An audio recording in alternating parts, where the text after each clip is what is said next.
I'm Joseph Schultz. I've traveled all over the world and owned a restaurant for 25 years, and I want to share some of the techniques I've learned to make more fun, more exotic, more intense cooking part of your daily repertoire. Okay, for speed, it's hard to beat chicken breast for dining, but to really get it fast, you need to cut it so it's very, very thin. Because no matter how hot your stove is, if it isn't thin, you won't be able to get it quickly. We're going to get this out of the way. We want to avoid cross-contamination, so we'll use the other side for the rest. Okay, one of the techniques I've learned is that to make food taste good, you have to have all the flavors present. That sweetness, tartness, hotness, oiliness. So the richness of this dish is going to come from some chicken stock, the saltiness from fish sauce, the sourness from a rice wine vinegar. The hotness is going to come from some chili, not too much.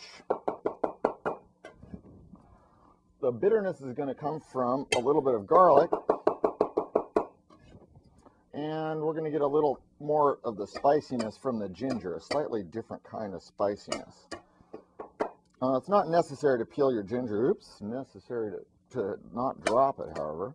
We do want to cut it really finely because we don't want the hairs in the ginger to get into the final dish. And we'll see what I'm talking about in just a second. Okay, I'm going to dice up this ginger, and see, if you look closely, you'll see these hairs that stick out that we don't want.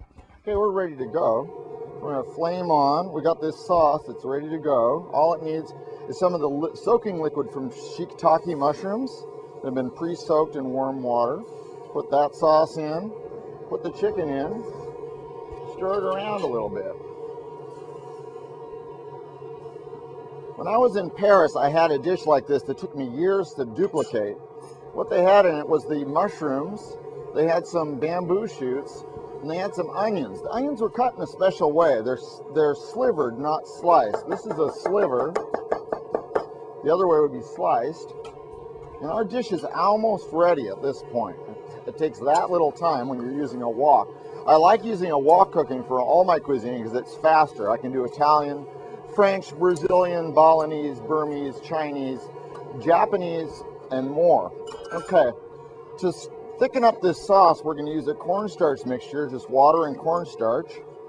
And we just pour it in while stirring until it glazes into a nice glaze. Now, in Vietnam, they'd serve this dish like this, and then they'd serve some herbs on the side as a sort of herb platter. For American audiences, what I like to do is take some herbs. These are fresh wild onions, some mint, and some cilantro. And I like to cut these up and garnish this with the herbs, and maybe a little bit of peanuts.